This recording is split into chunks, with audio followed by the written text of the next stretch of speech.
Welcome everyone. Welcome to That Park Place Midweek Magic here. I'm Marvin the Wee Monster Montanero, the editor-in-chief of a little website called thatparkplace.com, and I am joined by the one and only Mr. Vash Sky of the Vash Sky Parkcast. Vash, how are you feeling this week?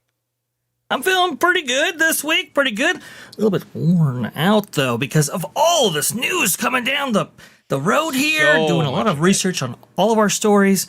Man, there's so much to get into, Marvin. It's crazy. And, I got to be honest, I've had a little trouble keeping up. But I think we have a great show for you today. We do. We have a lot to talk about today. So I want to explain our super chat goal for a little bit. We have a goal of 20 teal or higher super chats. And so what that is going to be for a members exclusive watch party later this week. We're going to talk today about a fan film that was created. A fan film about Star Tours. Like the original Star Tours. Like we're going to go through some clips of it today. But if we can get to 20 super chats today, then later this week, I will put together a team, or even just do it myself, and do a watch party with the members of the entire fan film and comment along with it, because I got to tell you guys, it's good. It's really good. Like, wow. I was watching it and I was getting those nostalgia tingles. Like, man, if you love the original Star Tours, it's phenomenal. And there's a cameo apparently from Tony Baxter in it. Which we're going to talk about a little bit later in the show. So get those super chats in, guys, and we will have that watch party for you all, the members. And, make sure if you're not a member to become one if we're going to be doing that. So, it should be pretty exciting. We have one super chat, which I will count toward the goal here, even though it was before the super chat goal was made. Packing Protons for 5 says, Playmates hires lawyers to take on Mattel over the TMNT license for toys. So that's interesting. Very interesting. I did not hear about that. It's very interesting. I'm gonna have to look into that later on. But it's so funny, like these toy licenses that used to be like, the moneymaker for like entire organizations. Like you look at Hasbro, they got what was always the holy grail, right? They got Star Wars, and now they're like going bankrupt because nobody wants Star Wars toys. That's very true. Very true. I mean, it's the problem is when you have these big stalwarts, these big franchises, these big, entities that, have been purchased at very high price tags in the realm of like, $4 billion. You have to nurture them or else everything falls off. And definitely with Disney's flywheel, but it also affects other companies down the line. Yep, absolutely. And by the way, guys, those are 20 teal or higher super chats. So it's $5 or higher. I really hope we hit this one because I really want to do this watch party. It's absolutely gonna be a lot of fun. You'll see. But Vash, I think it's time to get to our first topic of the week. So without any further ado, we need to talk about a certain member of the Disney family who walked away this week, and we're going to talk about it right now.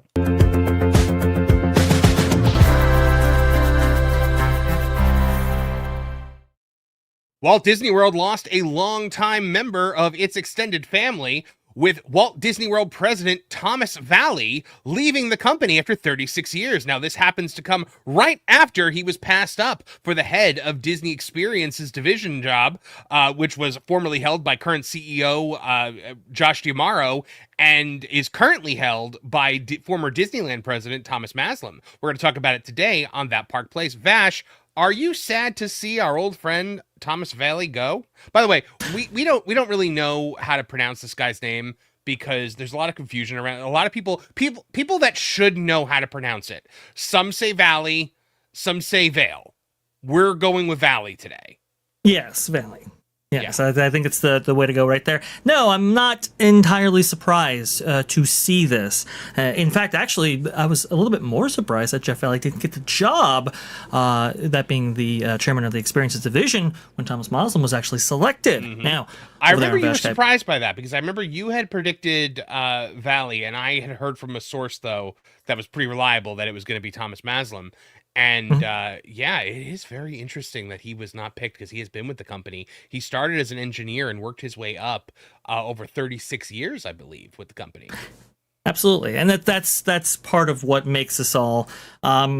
It puts it into focus, right? Nobody just leaves on a whim after 36 years. I'm sorry, by the way, it's also Jeff Valley, and I think I said the wrong name. I said Tom. I was thinking about Thomas Maslam. Right. It's it's okay. Don't worry. Yeah. But we know what you meant, but I understand a stickler for accuracy. Yes, yeah. Jeff Valley, right? He been there for 36 years, like you said, and nobody just leaves after 36 years, just out of the blue, especially after being passed over for the chairman position, unless it has maybe something to do with it. And I think in this case, it absolutely does, right? I mean, when you look at the credentials of both these men, I think it was clear, and we'll get into this as we go along here, but I think it was clear that Thomas Maslam was the guy. And with no upward momentum, well, what kind of future does he have? At least in terms of where he could go, where he could be promoted, and so forth, doesn't really have anything like that. Right. So let's take a look at this article here by Tom Bricker from Disney Tourist Blog. It says 2 months after the Walt Disney Company announced a series of leadership appointments in the Parks and Resorts segment that included a new chair and Disneyland president, current Walt Disney World president Jeff Valley has announced his retirement. Here's the latest, plus speculation on who could be promoted. As basic background, the previous leadership shuffle on March 10th resulted in Thomas Maslam, previously the Disneyland Resort president, being promoted to Disney Experience's chairman. That role had been left vacant by virtue of the board of directors announced that it elected former Parks chairman Josh D'Amaro as chief executive officer effective the annual meeting on March 18th. Alongside D'Amaro's appointment as CEO, Dana Walden was named president and chief creative officer of the Walt Disney Company, also effective March 18th. Longtime Disney CEO Bob Iger continues to serve as a senior advisor and a member of the Disney board until his retirement from the company on December 31st, where he shall rule from the shadows like Dr. Claw, or like the Emperor in the Disney sequel trilogy, who was controlling Supreme Leader Snoke. When Thomas Maslam was named head of Parks and Resorts and Consumer Products 2 months ago, the company also announced the following changes to its leadership team, with all roles reporting to Maslam. Jill Estorino was president of Disneyland Resort. Tasia Filipatos as president of Disney Parks International, and Lisa Baldzicki as the president of Disney Consumer Products. So let's take a look, though, at Jeff Valley. Here's his message shared on LinkedIn. Today, I shared with our team that after 36 years with Disney, I'll be retiring this summer. Started my career as an engineer at Magic Kingdom, and I'm wrapping it up with the best job ever, leading Walt Disney World into a period of remarkable growth in partnership with our incredible cast members and community. If that's what you want to, if you consider failure experience. I'll be here through late July, so I'll save the reminiscing for later. In the meantime, there's a lot ahead, from launching Cool Kids Summer to opening Rock and Roller Coaster starring the Muppets and an updated Millennium Falcon Smuggler's Run. It's an exciting time at Walt Disney World, and I'm looking forward to be a part of it in the months ahead. Oh boy, Vash, there's a lot to unpack there. There's a lot to unpack there, yeah, because staying around for Cool Kids Summer, they definitely need a steady hand in order to bring that activation to fruition. Yeah, no, it's just very clear to me what actually happened here. I mean, look, when you compare the portfolios of the two men that were, I'm sure, being considered for this role, this opportunity right here, it was very clear. I think if you really got into it, who was actually going to be selected. Now, I selected Jeff Valley mainly because, look, he's the head of your flagship resort, right? I mean, if he's the guy responsible for the biggest source of income for the experiences division, well, why wouldn't you select him? But when you look at that history with that flagship resort, right? I mean, Marvin, we have been covering for years now this attendance decline and so forth that's happened quarter after quarter. Also, too, I mean, they had some pretty rough quarters in 2024, for example, even when they're, what is it, ticketing as high as they are, elevating prices as high as they are, they still had rough quarters. Versus, you look at Cruise Line, whoa, that industry has exploded for the Walt Disney Company, and that's why they have 13 vessels that will be activated in 2031, because they believe in that. I believe, Marvin, I saw a statistic: 20% of the $60 billion set aside for the experiences division is going towards Cruise Line, which was enormous. An enormous figure that I saw, but it represents the confidence that they have in Cruise Line. And who's the guy behind that? Thomas Maslam, mainly. So you elevate that guy, you are saying to everybody, you believe in this product, this variant of the product within the experiences division. And when it comes to our legacy properties and how they've been managed, well, we necessarily don't believe in that. And I think Jeff Valley was very aggressive in trying to expand and getting rid of Rivers of America, get costs down, all those kind of things. But it wasn't the pitch I think the board or leadership was looking for. Right. He has a ton of experience. Do you have a bit of experience in that arena? If you consider failure experience. But he is the guy who signed off on the draining of the rivers of America. You know, he's the guy that signed. I mean, look, Splash Mountain was, I think, above his pay grade as far as, you know, that was a thing for both coasts. Yeah, but, I mean, I think it was higher up. Yeah, he signed off on the closing of Muppet Vision. He signed off on taking Aerosmith out of Rock and Roller Coaster. He has been the guy behind a ton of, you know, major changes that have been deeply unpopular. And then you look at things like throughout, like the nickel and diming throughout Walt Disney World right now, whether it be Lightning Lane and Premier Pass and things like that. And then you, or even things as small as just taking the Coke freestyle machines out of the water parks. You know, all of this happens under the direction of Jeff Valley. Keep wanting to say Vale. Yes. And here's the thing, Marvin. Don't worry, because you know, a little bit past this show, his name might not be the most relevant thing on the planet. So we only have to endure this pronunciation thing, not very much longer. Anyway, the closures, right? The why would you get rid of Muppets? Why would you get rid of Coke freestyle machines available at water parks? Why would you get rid of Rivers of America? It was all about reducing the ongoing capital expenditures related to the parks, right? These revenues sucks, not revenue, gains, right? Let's go ahead and reduce our operating costs so that we can maximize revenue potential, we can maximize profit, and we can go forward. That's been the mentality for Walt Disney World for now at least the last on and off 10 years, right? And unfortunately, you have a diminishment in terms of the valuation for the consumer. And a lot of consumers are like, you know what? Epic Universe is looking pretty good. And so, all of these things, create this witch's brew of mediocrity, I think, from Jeff's position over there at President. I just don't think, I think all of this is coming together in a way that just says to the company, like, look, not only are you not worth going forward in terms of becoming chairman, but maybe we don't retain you either. See, that's the other thing, Marvin. Maybe there was kind of like a contract negotiation actually taking place at this specific time right here. Mm-hmm. And when you look at the performance of Jeff Valley, is he even worth keeping in his current position? Maybe not. So, right. And so Disney Tourist Blog analyzes this a bit. It says a couple of things we note. The retirement is not effective immediately, nor is it being made by the Walt Disney Company, along with several other leadership changes that's likely to come as a result of this. That strongly suggests this is a voluntary retirement as opposed to the infamous retiring to spend more time with family, or, Jennifer Lee just really misses directing. She just really wants to direct Frozen 4. There you go. Or Frozen 3 and 4. So back when speculating about who will replace Josh D'Amaro, Disney Tourist Blog called Jeff Valley a wild card for the position and did not include him among their top contenders. Here's what they wrote back in early February about Valley's chances of being named Disney Experiences chairman. Says, I would be surprised if he's in the running. Maybe this is just me underestimating or misreading him, but Valley strikes me as more reserved. He's an engineer and ops guy. He's not the type of person made for the spotlight that comes with highly public-facing role like Parks Chair. I hate to evoke Chapek. Well, I don't know why you would hate to evoke Chapek. He was good at the job. But the comparison to how he was miscast would have excelled in a different role feels apt. This is not to cast aspersions, as I'm not cut from that cloth either. From what I understand, Valley has been instrumental in developing the plans for Walt Disney World expansion. My gut is that he stayed in this role during all of the other musical chairs last year because it's the end game for him, not a stepping stone. But again, he's the Walt Disney World president, so he's a highly logical candidate to move up. I already fear coming to regret not giving him a full profile or proper consideration.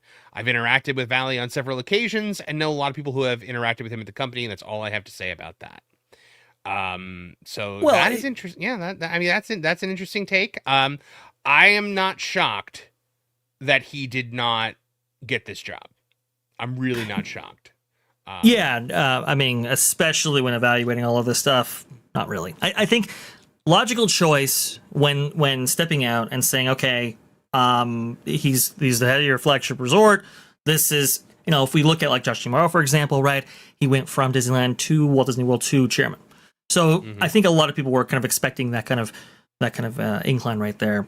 But when you don't actually get that position, right? There's nowhere else to go. No. And so if this was the landing spot for him, he should be staying on, and he should have so much confidence, Marvin, in all of these projects that he stay on, shepherd them to fruition, get all the accolades when they actually open, and he is, the guy extraordinaire that everybody loves when it comes to Walt Disney World.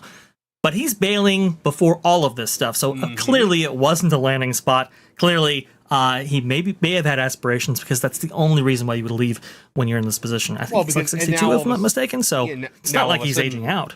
All of a sudden, now your contemporary is your boss.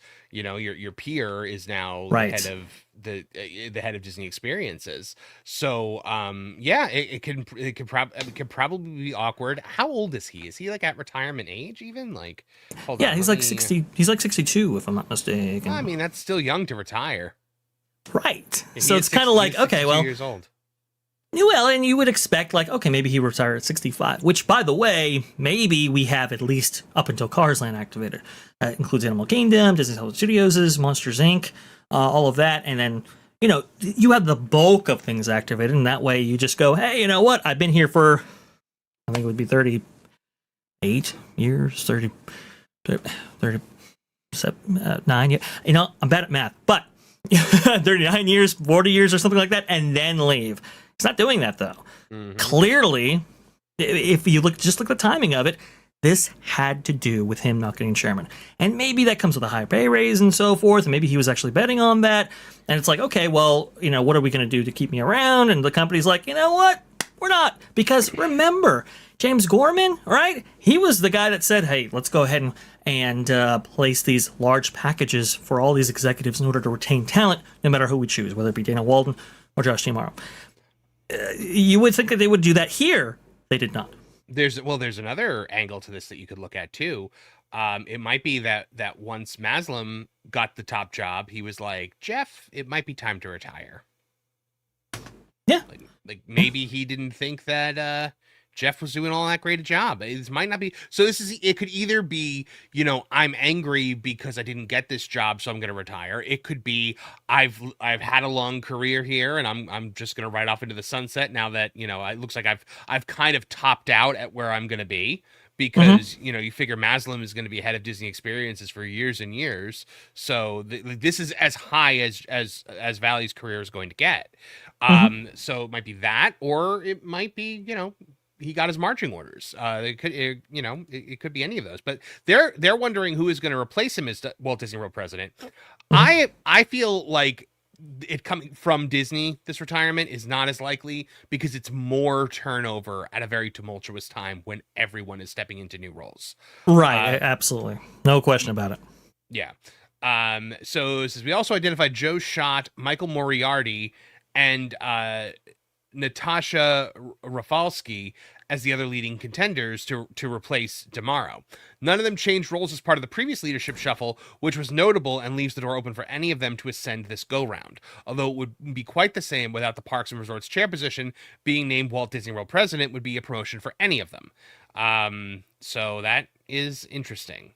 I still view the trio of Joe Schott, Michael Moriarty, and Natasha Rafalski, only Rafalski is pictured above, as most likely to ascend to the Walt Disney World president position. So, and that's why I told everybody, like, people were like, hey, who do you think is going to replace Jeff? And it's like, look at who was in, contention for the chairman position, because any one of those guys are probably going to be candidates to take over. Also, too, Marvin, I wouldn't be surprised, honestly, if Jill Estorino from Disneyland Resort actually gets bumped up to this position right here. Possible. Because, right? I mean, she just took the seat, but the Disney company over the last 20 years hasn't been averse to, you get this seat, and then, maybe even like a month later, a couple months later, whatever, you get moved up because of needs and concerns that the company might have in various positions and so forth. So it wouldn't absolutely shock me. You have to think that anybody who's going to be in this position has to be a facilitator, right?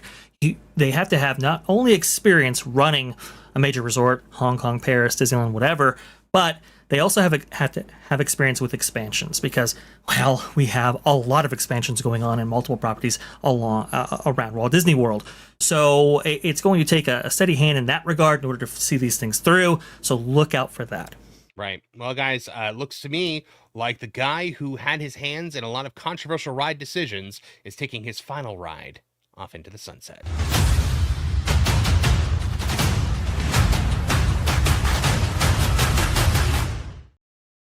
All right, Vash, we have got a ton of super chats to get to there, and I have to remind myself to film a new intro for that video where I don't get the guy's name wrong. So just phenomenal work, Marv. Just the epitome of professionalism. Let's see. We've got Texas 8412 says, "Will Wilton be at the watch party?" You know what? I cannot speak for Wilton because I have not obviously asked him. But if we hit the super chat goal, I will ask Steve if Wilton is available for it. So I'm not going to speak for him and say that he will be there and then have to, explain away if he can't. But I will bite that bullet. That could be my penance for missing the Wilton legacy the other night. I am shocked that you would bite that bullet, Marv. I really want us to hit this goal, Vash. I really do. Cool. Fantastic. Charles Dickerson for 5 says, "Welcome back, Erica, Texas. Yeehaw!" That's right. So happy for Erica. Giddy up. So happy that she's gotten out of that hellhole that is Europe. I think it was Germany, technically. Yeah. I'm super happy that she's made her way there. I will say I've been in contact with her, throughout the move and so forth, and you can feel the energy even coming through her words via text and stuff like that. It's really, really cool. She's really, really excited. I know Raph right there, he must be really digging it. Awesome stuff out there in the States. Yep, amazing. Mo Zamboni in the chat. Hey, what's going on, Mo? For 5 says, "Showing some love. Had fun streaming with Marv yesterday on the Pro Show. Porca miseria, cavolo. Mangiana. Buona giornata. Also, glad you're better, Vash."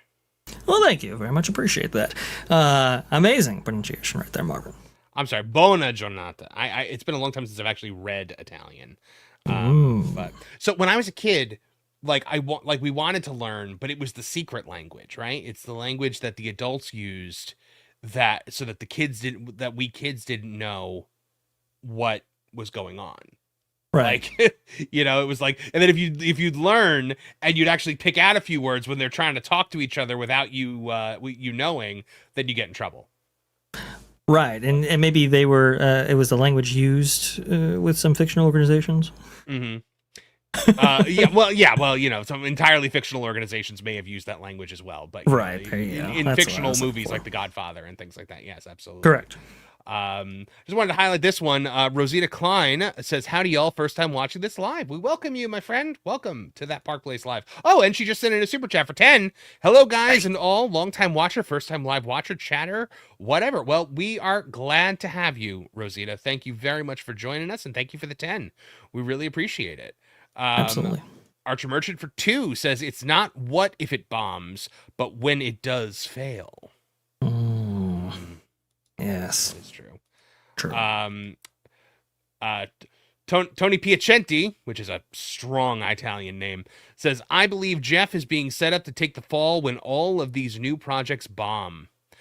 That could be true. It might be like, when Jeff Valley was here, that's why these decisions were made. He could be the Kathleen Kennedy now of Walt Disney. He could be the Kathleen Kennedy. Look, this is why. If you don't believe in these things, Marvin, and you might be the fall guy for a lot of this stuff, well, it's better to get out early than later, because by the time these things open, maybe we don't even remember the name Jeff, or at least that's what he would love for you to know. Mm-hmm. Archer Merchant for 2 says, "Iger probably pushed many changes as well, then ran." It's also possible that Iger put some stuff into, Iger's also still manipulating things from the sidelines, guys. So, that. Oh, yeah. He's still technically within the company. we are 6 out of 20 right now because there was one super chat before. So guys, we are 14 teal super chats away from our goal, which will be the watch party for this awesome Star Tours fan film. And you know what? I actually think we're going to talk about that fan film next, Vash, because I was going to do something different, but I think we need to show folks what this is so that they know how awesome it is. Let's do it. Yeah, so let's get on to our next story, guys. There we go. One more for the top. Triple decker, just how you like it. Wow, thanks, Mr. Walt. You enjoy it. We will. A brand new fan film has just hit the internet, and it is about Star Tours. No, not Star Tours The Adventures Continues. I'm talking classic Star Tours, and it features some very special cameo appearances. Let's talk about it today on That Park Place. Vash, Star Tours Last Launch is a fan film featuring legendary Imagineer Tony Baxter, and it is now premiered on YouTube.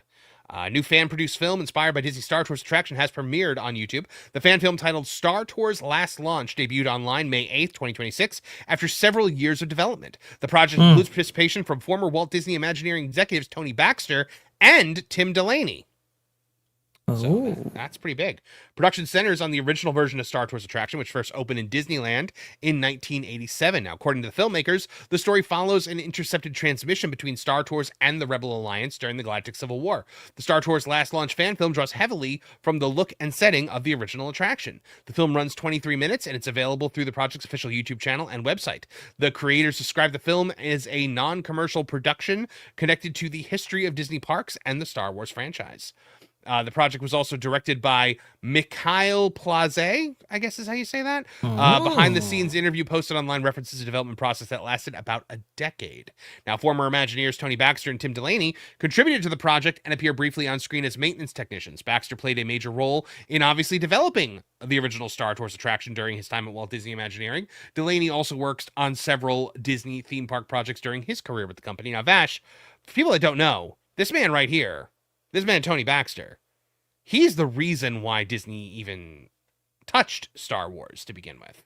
Correct. He is absolutely the reason. He actually tried twice with two different management teams, one being Ron Miller, obviously, as he went over to Diane Disney Miller and Ron Miller's home over there in order to have brunch with them to discuss the plans of maybe incorporating George Lucas's products in like Disney parks and so forth. And then when Ron Miller was cast out, he had to do that whole rigmarole all over again, but this time with Michael Eisner. Michael Eisner was very receptive to it, obviously, seeing George Lucas as almost like the modern day Walt Disney. And it's like, let's go ahead and get in bed with that guy. And, we have not only Star Tours, but also Captain EO. And years later, when doing Star Tours The Adventures Continue, well, that's when George Lucas would have that fateful, I think, brunch, I believe, breakfast, Absolutely. with Bob Iger.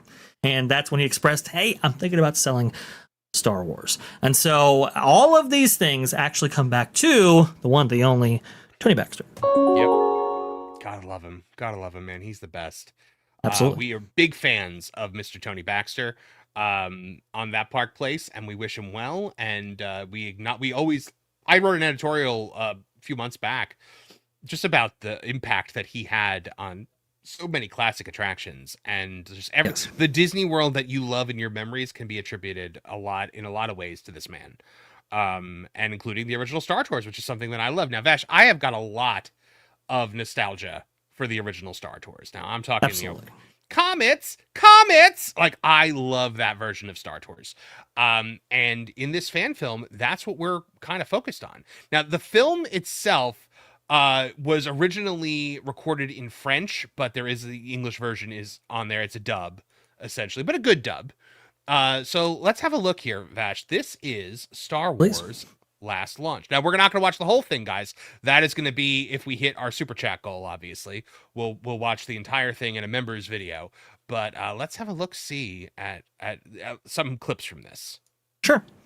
So, of course, we got the disclaimer right here. I will say they do a really good job of using music that it sounds enough like Star Wars, but is like legally distinct. Right. By the way, I believe they also referenced the fact that no AI was used in the making of this. So it took like 10 years. Wow, I'm surprised. So keep that in mind.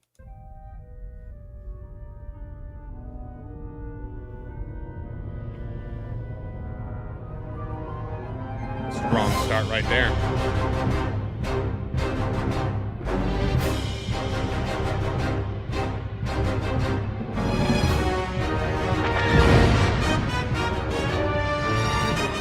You know, classic. We got TIE Fighter running away from Whoa, that was close. Your attention.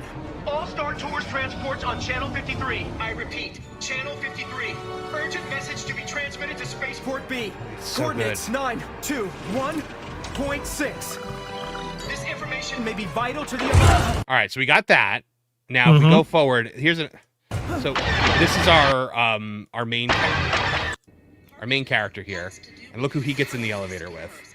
That are capable of detecting prohibited and dangerous Hello.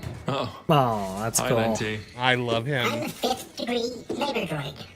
Yeah, I know that, 90. Tell me every morning. Sorry. I really need to replace your acquisition code. Did you know that those little droids that look like the little Johnny Fives, those were actually originally animatronic geese Yep, that from were America used Sings. from America Sings. Yeah, that is and if you look at them, they have the little geese feet, like the versions of them that they still have in Star Tours. But this is I believe this is the exact one that was soldering in the droid workshop in the original Q, which now is the baggage check area. Right, So- right. Which is super cool. Yep, I love that. Voiced by Tom Fitzgerald, by the way. Oh, really? I did not know that. Yep, absolutely. So here we have some more iconic imagery of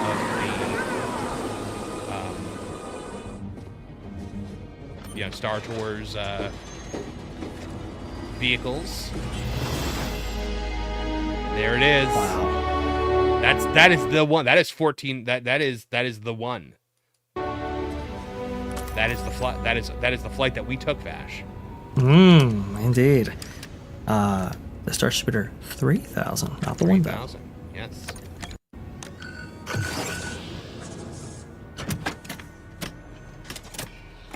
Look at that. They've got the actual like that's all the buttons. Oh. So good. And look, I got chills. Welcome aboard. This is Captain Hey, Rex. I know. Oh, Wow. I have a mission for you.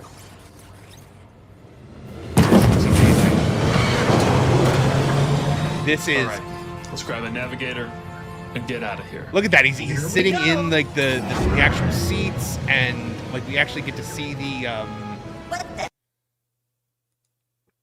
Yeah, there's the astromech that we're using.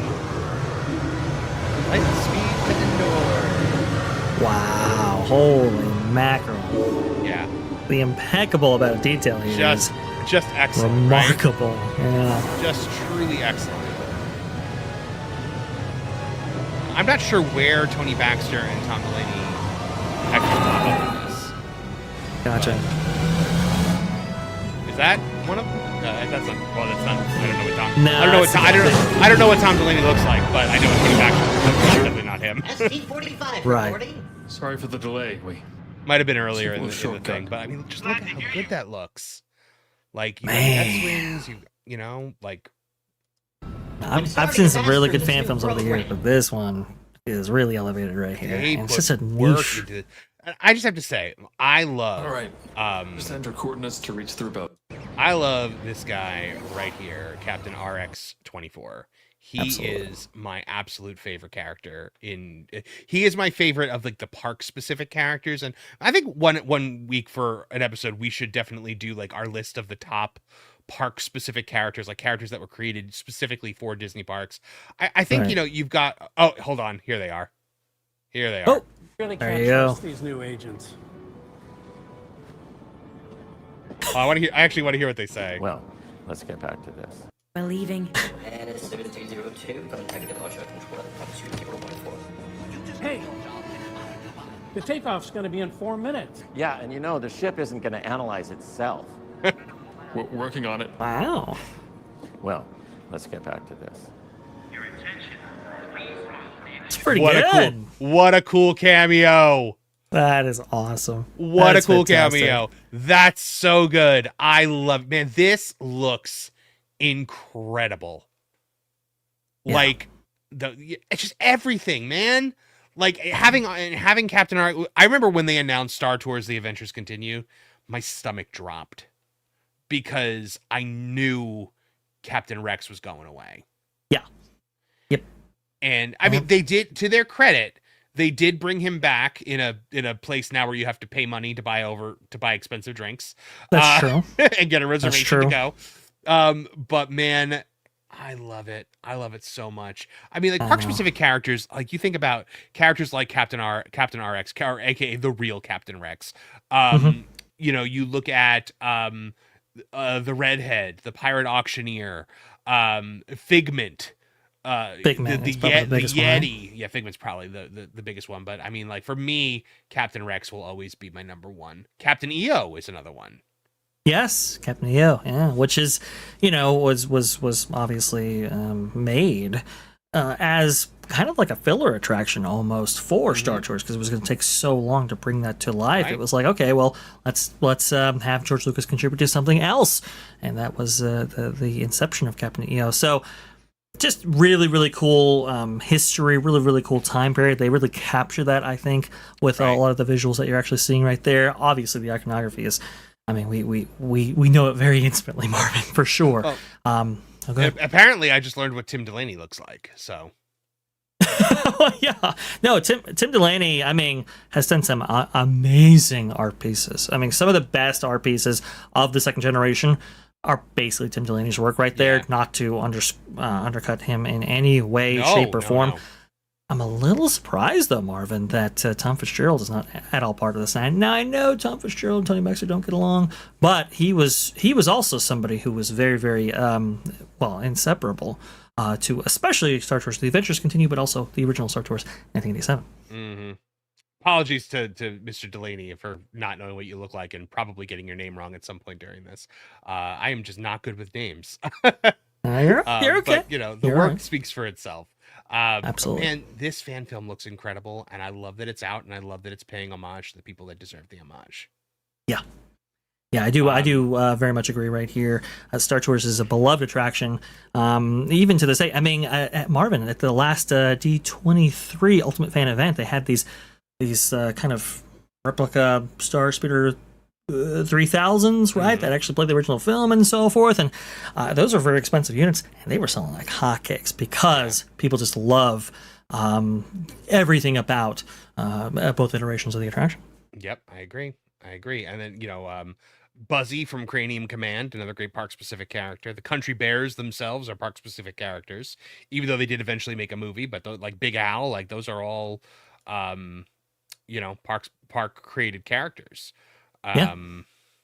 Or, you know, as far as Disney wants you to believe, how about Brer Rabbit and Brer Bear and Brer Fox? Those are 100% park specific characters, never based on any kind of movie that might exist, right? Yes, absolutely. To any of those Disney executives out there, purely original, fans want them back, you can go ahead and bring them back. No controversy at all.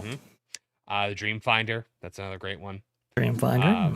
Yep. It's man, when I watched this and I saw Captain Rex sitting in the cockpit there, it gave me chills, man. It really did. Yeah. I love it. I love it, and I think you guys should all check out this film. Here's the thing: this fan film right now has got 21,000 views in 4 days, only 1.4K likes, and only 1.54K subscribers. Guys, that Park Place community, we need to fix this. We need to get this view count up. We need to get this subscriber count up. We need to get this like count up. So go, please support the people that are actually doing the good work and preserving the nostalgia of the Disney parks the way we remember them from the golden years. Please support these guys and their creativity and the work that they put into this over 10 years and the fact that they're paying homage where homage is due. We salute you. We support you. We speak your name, and we hope that everybody else will too.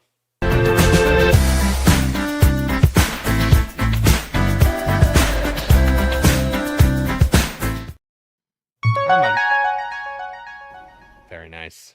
I'm on fire today with the names though. Like, man, I'm doing a horrible job with names today. No, you're doing just fine, Marvin. Don't worry. I can already see the comments that are coming in, like the individual videos. This guy doesn't even know their names. Tony Piacenti for 5 says, I think Tony Baxter retired because he was heartbroken by what Disney was doing to ruin everything he created. I couldn't speak to that, but I mean, I would see that's probably a possibility, right? I know why he's not with the company anymore. It has nothing to do with that, unfortunately. I wish it did, but Tony,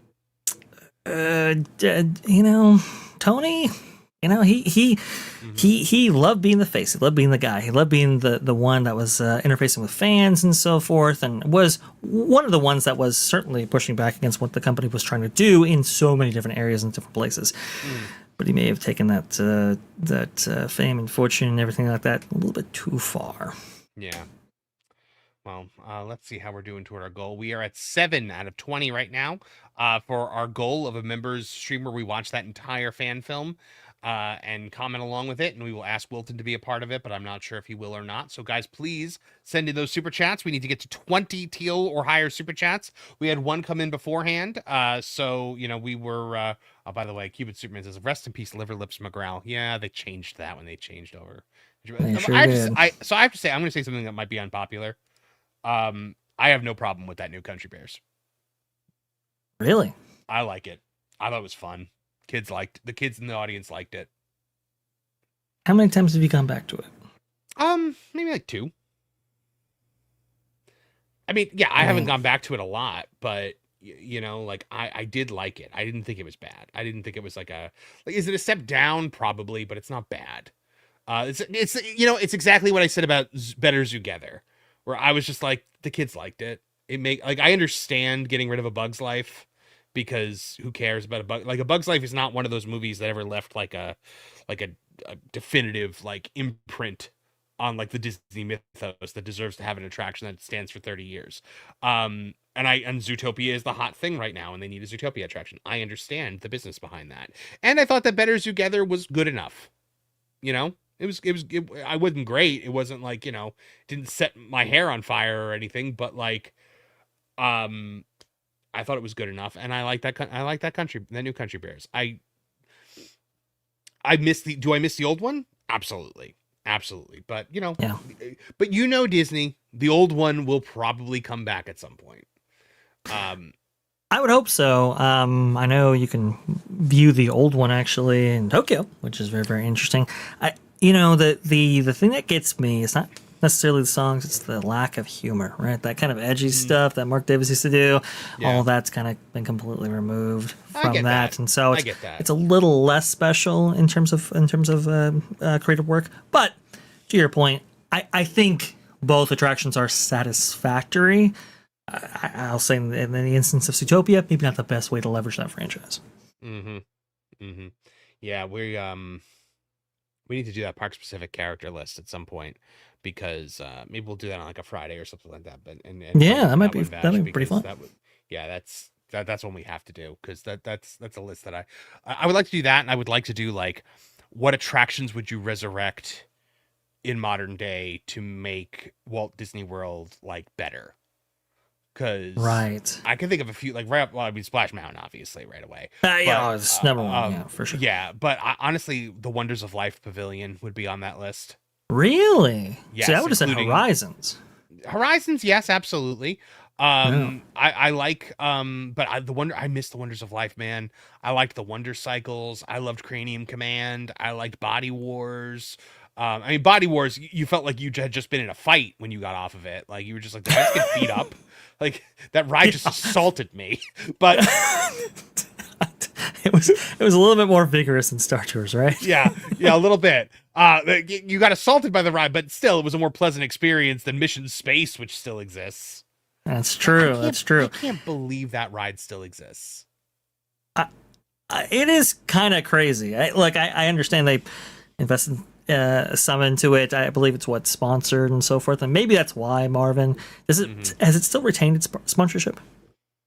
I don't think so. I don't think I've ever seen really. I don't know if I've seen a sponsorship on it. Oh, interesting, because I think it was sponsored originally by like Hewlett Packard or something like that back in the day. Yeah, I think you're right on that, but like to be fair, like I have not even like looked in the general direction of Mission Space. Like to me, like that entire building just kind of doesn't exist. Like I just don't see it. And I walk by it quite a bit, but like I just don't see it. You're describing my relationship with Tiana's by Adventure currently. It's one of these things where you don't see it. You just walk past that element when you're at Disneyland or Walt Disney World. Texas A412 by the way says Wonders of Life had the best music, dude. I love that music though. Do do do do do do do do do do do do do. Like I that is literally on my like. So I have like a post gym mix that I listen to like after a workout, which is like music just like calms you down, like brings your heart rate down. That's on it because it is like it's called. So for those of you that want to find it, it's called Behind the Waterfall. And you could find, if you just type in Behind the Waterfall, you could find it on like YouTube or something, because it's not a Disney produced song. It's like an actual song that Disney licensed for it. But yeah, it was, I see people are saying some great stuff. No. Save Physical Media says, I went in the wrong line on Mission Space. Ooh, yeah. Yes. What, green, not orange, right? Yep. Now it gives a whole new meaning to what does the orange mean? Sorry, I had to. And that's as close as we're getting to that. But that's true. Freedom Seeker for 5 says for the goal. Great show, Marv and Vash. Thank you, Freedom Seeker. We appreciate you. Thank you so much, Freedom Seeker. Starport 73 for 199 says, does anyone ride Mission Space anymore? Honestly, man, I don't know. I don't know who still rides. I have never heard anyone be like, let's go on Mission Space. Never. I don't think I've ever heard those words uttered. You don't even see a lot of it in social media, right? You would think that people would be posting videos and photos of the queue, at least. I know that on the attraction that's a little bit difficult, but nothing. I mean, the closest that Mission Space even got any traction whatsoever was with the opening of Space 220. Right, that was kind of adjacent to it. But then they're not going to Mission Space. They're going to Space 220. Exactly. So it's one of those things where it's in the periphery, but not necessarily part of anybody's enthusiasm. By the way, guys, I just sent the link to Star Tour's last launch to Tom F. Armad, and he's going to put it in the chat for you guys. Fantastic. And then Rosita Klein for 5 says, raised on old Walt Disney World, missed old Epcot, enjoying the show, guys. Thanks, Marvin Vash. Thank you, Rosita. Yes, thank you. I was raised on old Walt Disney World too. You know, I was there when the castle was a pink birthday cake. And I very much miss the old Epcot. I think that like when I walk into World Discovery or whatever the central neighborhood is, it's such a downgrade. I miss Interventions. I miss the old, I just miss the way it was. And I know this sounds like old fart of me, but like I just miss it. I miss the way it was. But I miss it. I miss it as well, and that's the thing. When talking about resurrecting old attractions, we might have to like leave Epcot out, or maybe like save it to the end of a list or something like that. Because it should be resurrect Epcot. Yeah, exactly. It's like it's all of those attractions. So it's it does really kind of underscore how much change Epcot has gone through, and maybe better. I mean, worse for wear. After Hours Response is Behind the Waterfalls on YouTube Music and Amazon Music. It certainly is. I believe it's on Spotify also. That's usually where I listen to it.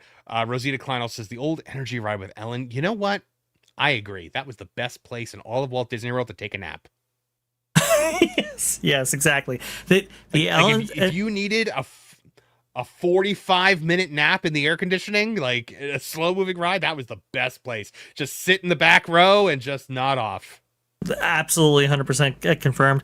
Outside of the dinosaurs, which would have been cool to maintain in some way, I actually do think Cosmic Rewind is the better attraction. I agree with you. In that space. Now, probably the wrong park, but in that space, better attraction.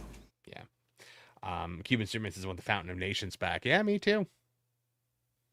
Me too. James All Day TV is asking us what our thoughts are on the magic of Disney animation coming back to Hollywood studios. I'm actually in support of this. Yeah. Same. I think it's. okay, please. No, go ahead.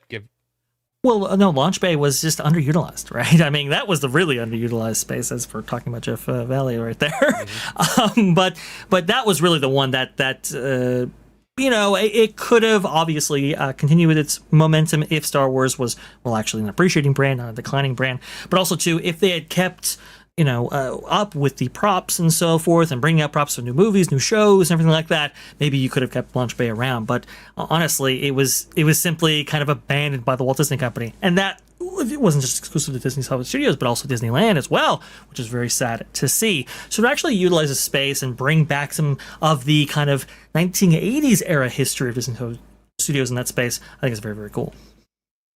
Yeah. Absolutely. And guys, there you see the link in the chat to Star Tours last launch. James Lede TV says, I want the great movie right back. I wish Epcot stayed educational, from Bruce Newhouse. But yes, I think that the bringing back the animation studio and bringing back, or at least the animation courtyard, it puts the theme park back on path to its original purpose. Right.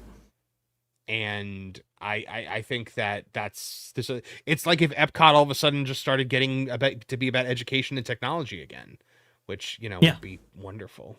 But we can all agree on that one. It's Marvin. a bar now.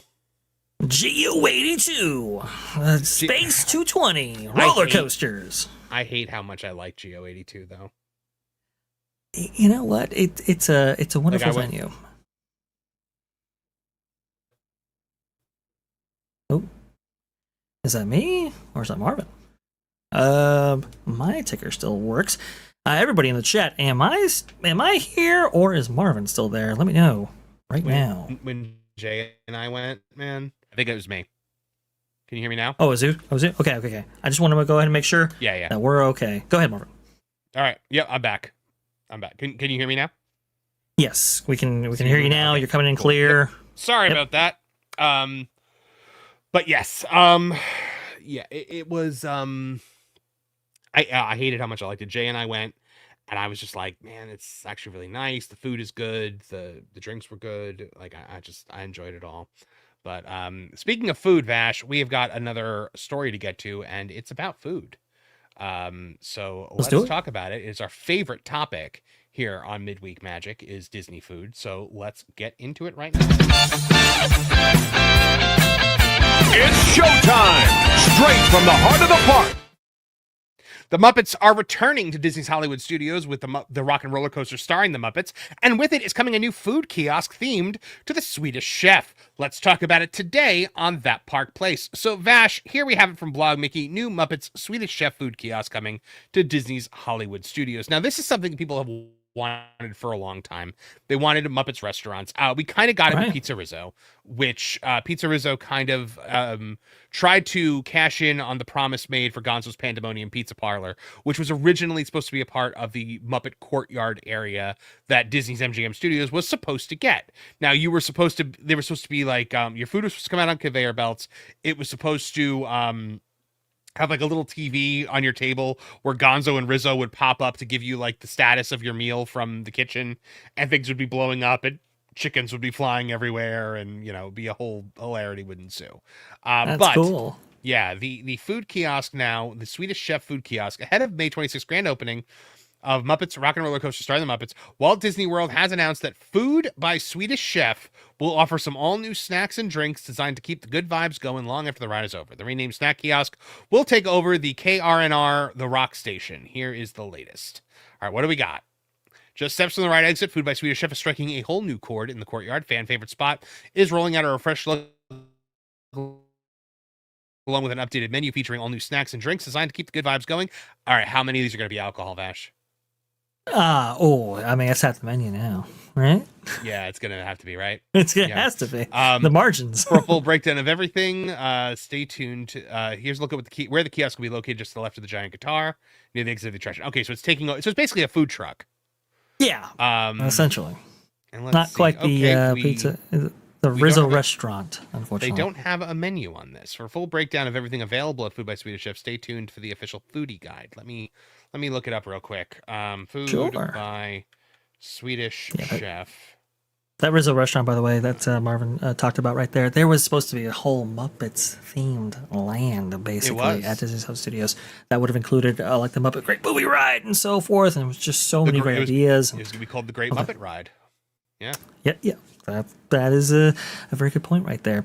And so, these kind of elevated dining experiences, obviously, there were a couple in the 90s, but nothing on that level as described right there. I think the closest thing to maybe doing something like that is maybe Toadstool Cafe, but even then, not quite the ambitious project that the original Rizzo restaurant was supposed to be. Agreed. Now I'm looking, Vash. I'm not seeing any. I don't think the menu is out yet. I don't think Disney has released the menu yet. Wow, I'm shocked. So I guess we could just kind of pontificate on what it's going to be. Because so look, so obviously we know it's going to be this churro that they're showing everywhere. Yes, yeah. So we're gonna have this churro, obviously. I guess that looks to me like it might be animal themed.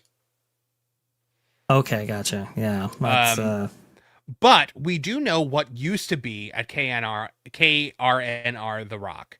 They originally had let's see. The former kiosk served casual snacks and drinks, including mini corn dogs, mini churros with chocolate sauce, tortilla chips with cheese, waffle cones, frozen Coke floats, and assorted fountain beverages. It also had alcoholic options, including frozen Coke with rum, whiskey, or vodka, Jack Daniels with Coke, Bud Light Draft, and hard seltzers. So I don't know, man. Like, what do you think? I'm assuming Swedish meatballs would have to be a thing, right?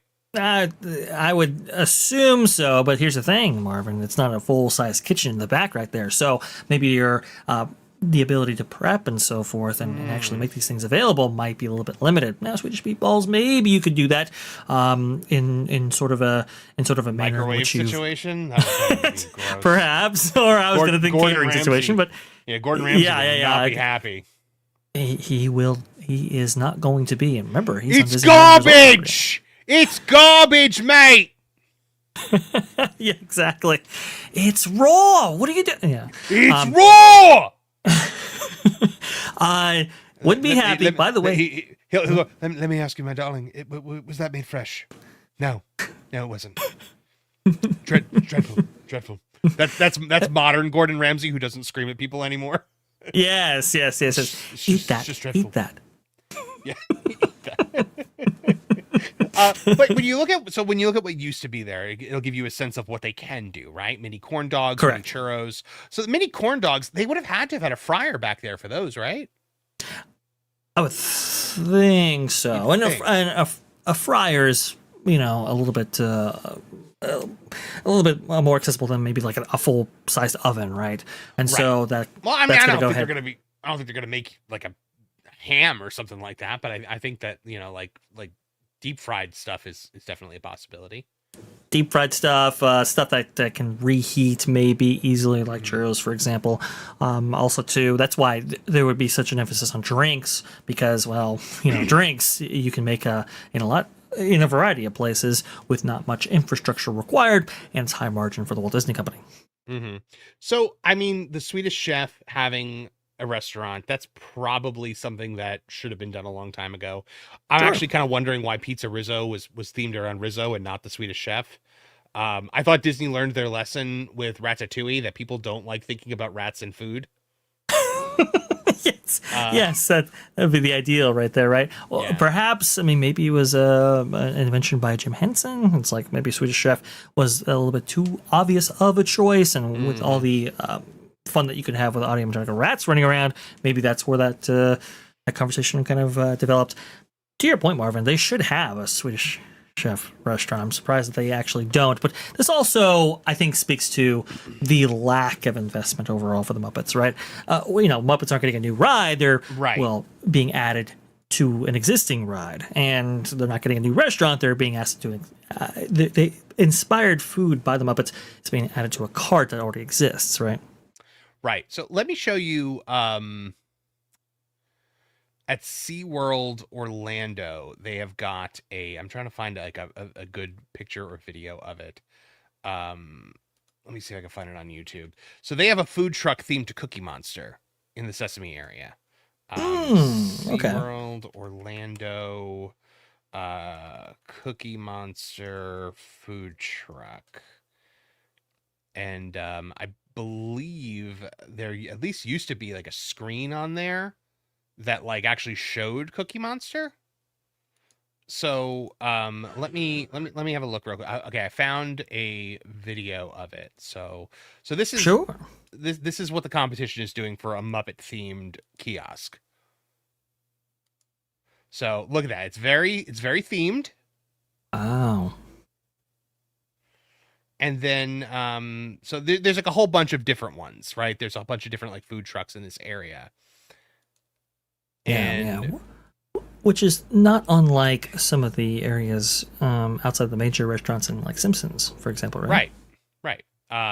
Well, so in Simpsons, it's kind of more of like a like you go in. Yeah, I guess there is the food truck there. They've got the taco truck. Yeah. But I'm trying to find that Cookie Monster one. Yeah. So this one is this one. Lauren would love this one. It's all chicken. Ask about the origins of that at one point. Exactly. So there you see like the Sesame area that they've got there. It's not the greatest area in the world, but it's good enough, especially for SeaWorld. Looks like It's SeaWorld, right? We expect maybe a diminished quality at a place like this. SeaWorld, they try so hard. They really do. I vaguely remember there being some kind of screen that you see Cookie Monster on, but my point is that like that's what like you should do for like a Swedish Chef thing. But I don't see Disney ever making that kind of investment in this, you know? Yeah. No, I don't really see it either, which is really a shame because I think they could leverage that brand far more effectively than they do right now. And there are enough spaces within Disney South Studios, I would believe, in order to either build a restaurant or actually occupy an existing space and so forth and put a restaurant in there, right? It's like, let's say ABC Commissary, for example. ABC Commissary may have been amazing, back in the 1990s, when that venue sees its heyday, but maybe could we theme it to, if we're going to go IP, maybe do something with the Muppets and so forth. I'm just surprised that we don't actually get that from a place demanding, well over $150 a ticket now. There's not going to be any kind of like major switch over with this. I think it's really just going to be a very quick cosmetic change and a menu change, and then that's going to be it. They're trying to do all of this for as little as possible. I think with the attraction, they just kind of revamped the the intro area and then the pre-show, and that was kind of it. Yeah. So pre-show, pan of the building, pan of the guitar, go kind of thing is what I'm getting at. And honestly, Marvin, we shouldn't be unbelievably shocked because I think the Muppets. I think it was kind of a make good for fans, right? It's not necessarily a big new thing that the company's really enthusiastic or excited about. No, they were getting rid of Muppet Vision 3D, and it's like, okay, well, there's going to be outrage connected to this. Let's go ahead and calm that down by giving over the Aerosmith for the Muppets, and it's like we kill maybe two birds with one stone in doing that, right? Mm-hmm. We replace Aerosmith, which, Steven Tyler obviously has. There's some issues there, at least for the Walt Disney Company. There's some questionable stuff in that one. By the way, I was right. You see, there's a screen there, and they have Cookie Monster in there. And oh, that's cool. But I don't think you can actually get food from this one. I think it's just kind of like, it's like an intro to like the foodie area. Right. But still, right. there is some theming there for all of the various food trucks. You have Cookie Monster on the screen there. I know it's not the best image of it in the world, but that is the point that I was trying to make. And and I think the undercurrent to all this is the level of effort being applied, right? And I don't think the level of effort will be heavily applied by the Walt Disney Company because they see this as limited upside, and obviously there's a lack of enthusiasm with this whole thing, which is really, really unfortunate, really, really sad. You would think that they would be able to leverage this brand, at least when it comes to the revenue side of things, by incorporating a restaurant and all these other bigger offerings. But it looks like snacks and drinks is what you can expect here. And a lot of alcohol, guys. A lot of alcohol. The Swedish Chef will get you plastered, so don't worry. But there you go, guys. The hope. Yep. The Muppets are coming back to Hollywood studios, just maybe not in the way that you want them.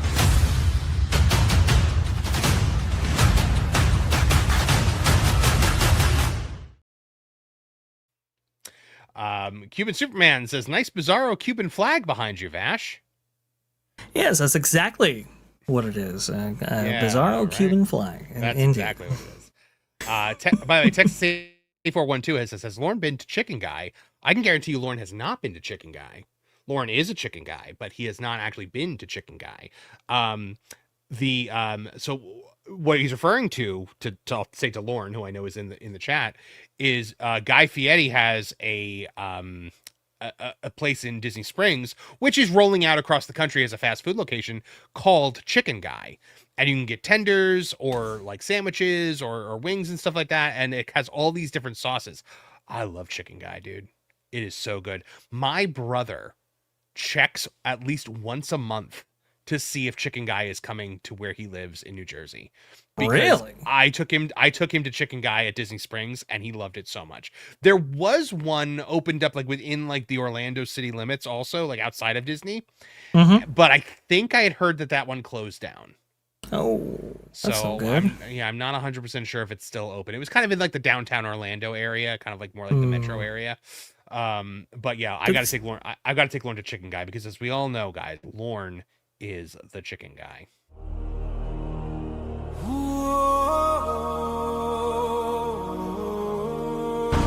The shadow grows.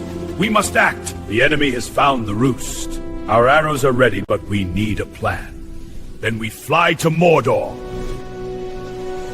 Flock for the plan. By the lines of roost. Take that, you brave.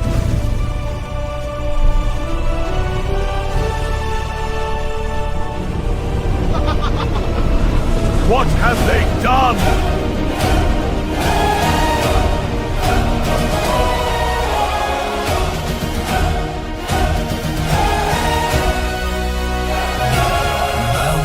Whisper tales of fire and frost. Shadows rise where the borders are lost. Through the woods where the ancient ones sing, I hear the call of the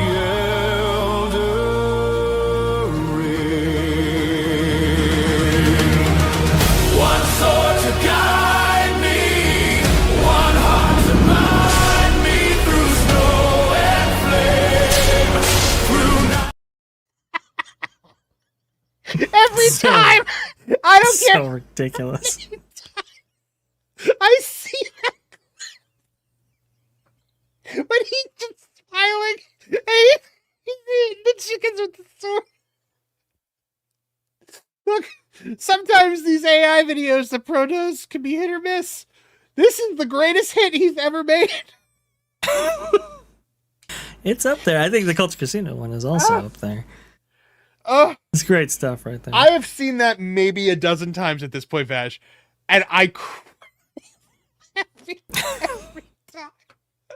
Every time. I don't know what it is. It's just so funny.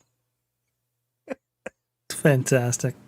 When he's in the armor and we were saying we have to find someone that can 3D print him that armor. Oh. So he can wear it at a convention or something like that and just walk around with a thing of chicken fingers. Like, oh, fantastic. I love that. Oh my gosh. Oh, sorry. I'm okay now. I can breathe again. That's fine. But okay. So, Texas 8412 says, will Lauren be on the watch party? Lauren, Lauren thought he was talking about the watch party that Wizard and I are doing for Culture Crossfire on Saturday night. Wizard and I are doing a live stream during the Gina Carano Ronda Rousey fight. We are going to, we're gonna basically do a watch along. Right. Obviously, we're not gonna have it on the screen because we can't do that. Of course. But we're gonna do a live Culture Crossfire to kind of call the fight. So Lauren thought he was talking about that. No, Lauren, we have a super chat goal for a watch party for a fan film that just came out. That is about Star Tours, and it's phenomenal. And we really want to do a full watch party for it. it looks like it's going to be tremendous. So if you wanted to be in for that, Lauren, and we hit the super chat goal, you're more than welcome to. But right now, just checking on the super chat goal, we're halfway there. So it says 9, but really we have 10. So we are 10 out of 20 right now. So we need 10 more teal super chats to hit the goal. So yes, Lauren, it is the last flight film. It's tremendous. The Gina fight is Saturday night, by the way, guys. So that'll be Culture Crossfire on Saturday night. Yeah, we're gonna have a good time. It's gonna be a lot of fun. But speaking of fun, Vash, we have got more. Still laughing at the chicken thing. We've got more news items to get to. So let's get to them right now. There we go. One more for the top. Triple decker, just how you like it. Wow, thanks, Mr. Wolf. You enjoy it. We will.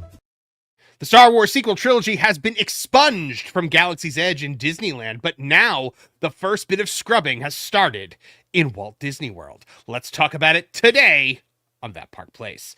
Vash, so we have got, we are now starting to see the updates to Millennium Falcon Smuggler's Run. Now, we knew this was coming. We've known for a while. We knew long before they announced that they were going to be scrubbing the sequel trilogy from Galaxy's Edge that we were getting a new Smuggler's Run with a new Mandalorian and Grogu-inspired experience here. But it has now started. They're now starting. They're rolling out the video of the pre-show from Millennium Falcon Smuggler's Edge. Millennium Falcon Smuggler's Run at Star Wars Galaxy's Edge at Disneyland. Now, this is coming to Walt Disney World as well, and this will be the first instance in Walt Disney World of them scrubbing the sequel era from Galaxy's Edge, because this is not going to be about the First Order. It's not going to be about the Resistance. It's, it's going to be all new. So let's have a quick look. This video from WDWNT. The updated pre-show dialogue. As reported in the updated pre-show last weekend, can confirm it's now in place at both Batu outposts. In the original Smuggler's Run pre-show, Hondo Ohnaka welcomes us to his operation and explains how we'll be helping him. The Millennium Falcon arrives. Chewbacca appears on screen and Hondo greets him. Their one-sided dialogue reveals that a previous win-win arrangement allowed Hondo to borrow the Falcon and retrieve coaxium for the Resistance while he keeps the profits. I've always hated that. Yes. You're telling me Chewbacca is going, after the death of Han Solo, is going to allow Hondo Ohnaka to borrow the Millennium Falcon? For coaxium. For coaxium, and then, no. So the updated dialogue removes any reference to the First Order and the Resistance, which allows the attraction to function within the original trilogy. And then it implies that Hondo is temporarily stealing the Falcon from Chewie for our use on the mission. So that's it. So here's the video that they posted. What is that? How could that have happened? We don't even deliver ion disruptors. They're illegal. You know that. Ship them. Well, I had a bad feeling about that last group, but this is the group I've been waiting for. Yeah. Jim Cummings doing the voice still. I love that. Absolutely. I have an opportunity for you all that is very dangerous. I was going to say profitable. You think I'm so heartless I would send my friends into danger?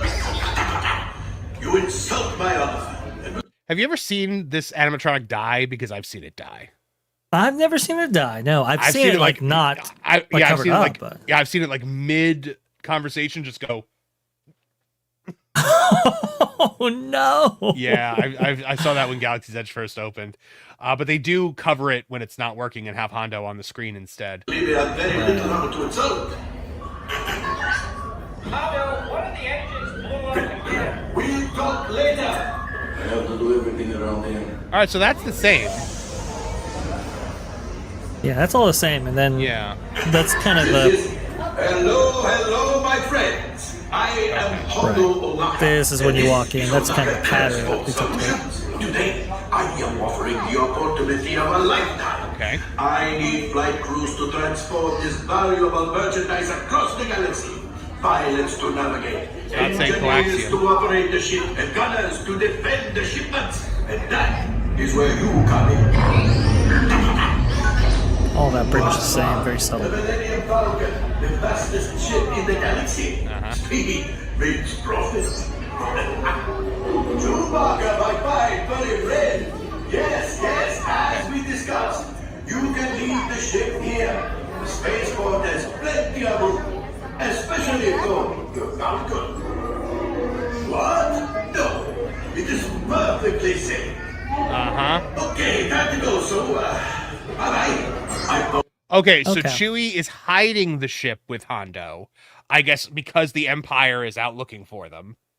So so it's basically like, can we park the ship in your garage? And then Hondo steals it.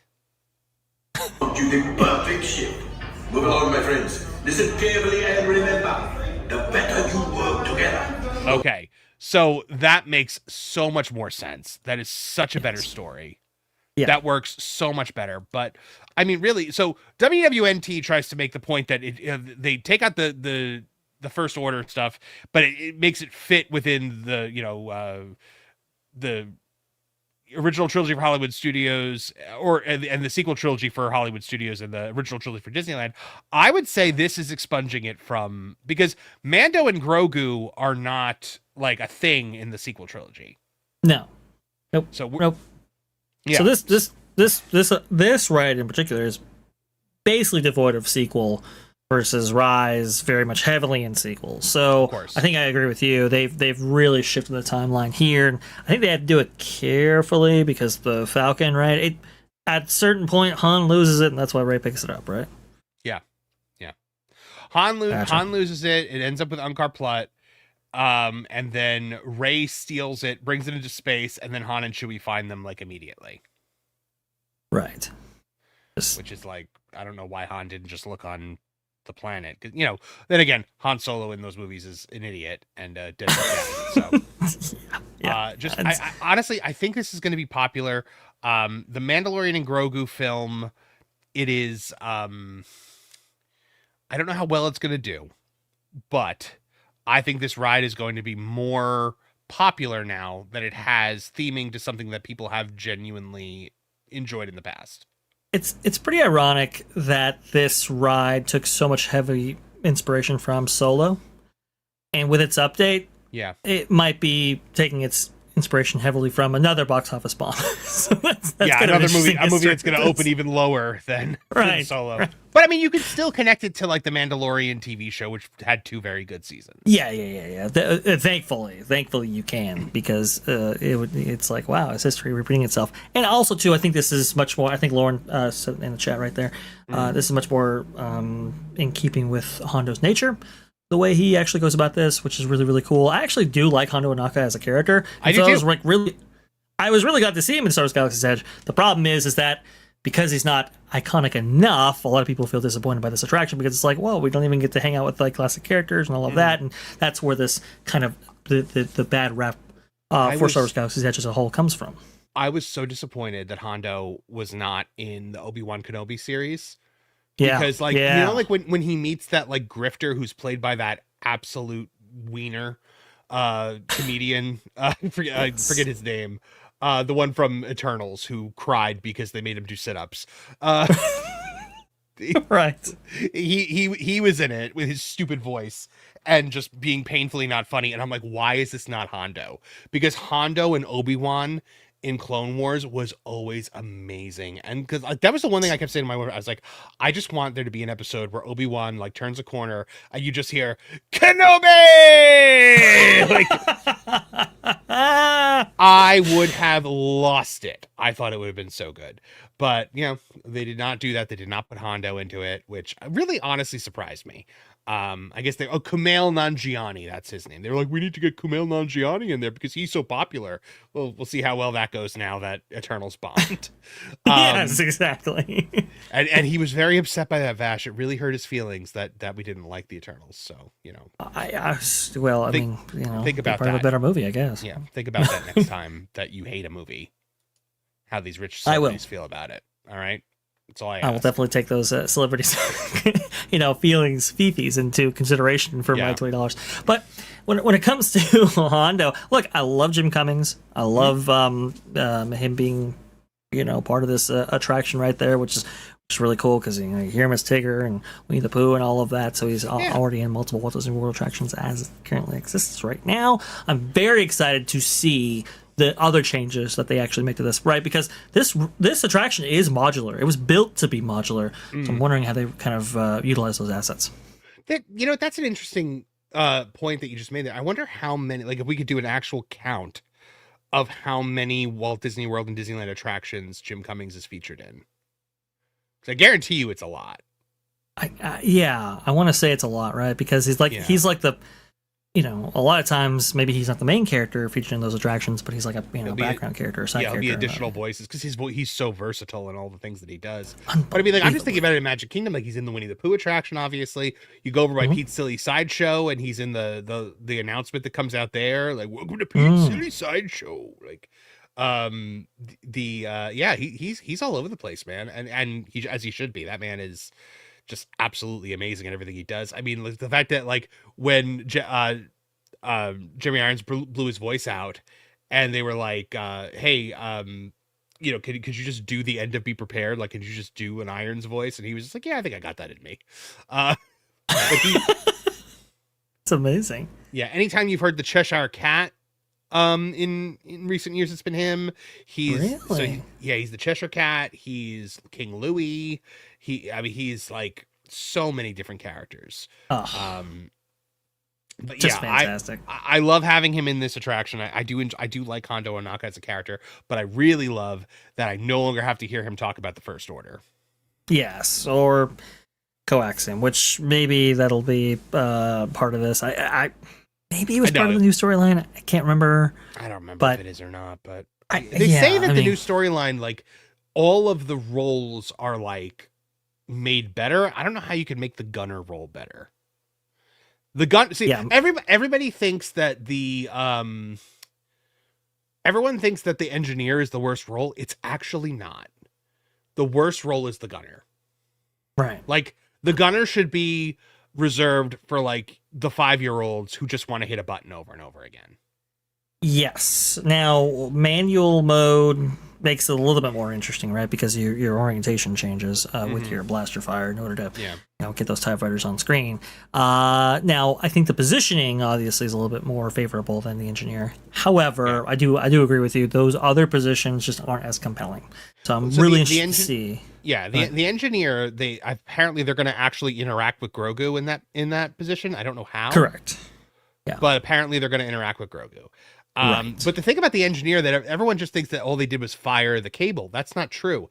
As the ship, they don't do a great job of, showing this. But as the ship takes damage, the engineer's console lights up, and you have to reroute power. Otherwise, the handling for the pilots won't be as good. Right. Yeah. So I actually always liked that. I was like, cool, I'm repairing the ship. I thought that was pretty neat. But I mean, nothing beats being the pilot, though. Being the pilot, correct. Is the best. And so both these positions, I think, just really come down to button mashing. And if we're looking at button mashing for the gunner position or even the engineer position, it's kind of like, okay, let's put a little bit more emphasis on the engineer position, only because it's so far away from the screen. I think that's maybe the thinking or thought process there. I do kind of agree with you, Marvin. Sitting in the back right there, seeing how everybody interacts, seeing the dynamic that actually plays out, especially if you're like with a family that's, very enthusiastic about their flight and so forth. That can be kind of fun from the engineer's standpoint right there. But certainly this ride had to be improved. And timeline was not the biggest issue. It was one of the issues. I'm glad to see that they're addressing that. I'm glad to see that they're addressing the fact that we only go to one location, that being previously Corellia. Now we're getting like the Death Star, the Death Star ashes, I guess, from the Moon of Endor, Tatooine, Cloud City, a couple of other locations. I think you start in Tatooine and you go to all these different things, which, by the way, the engineers actually control as well, right? I believe so. Gotcha. So it's pretty cool. Have you ever ridden this attraction when somebody who doesn't understand what the attraction is lets their like 4-year-old be the pilot?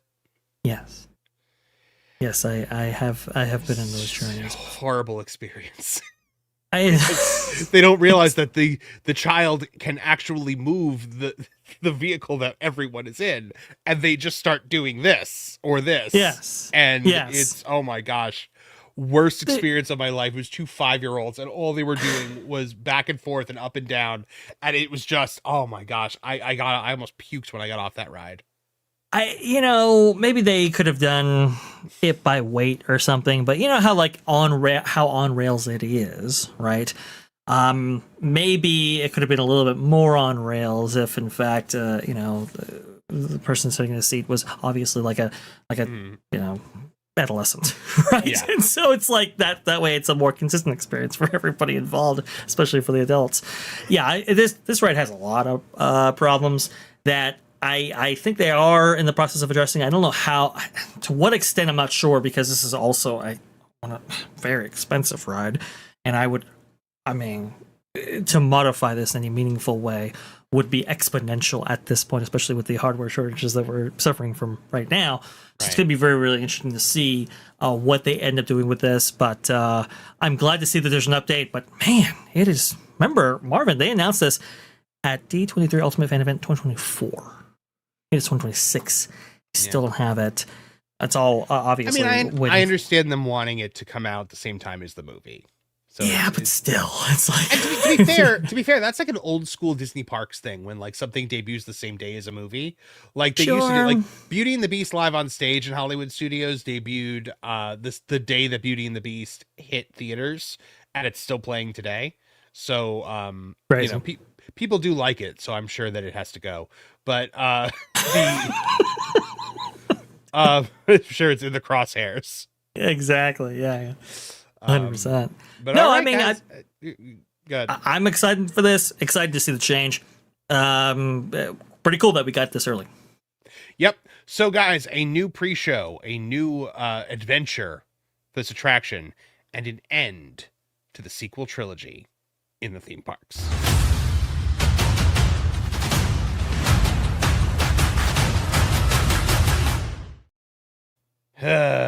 Man.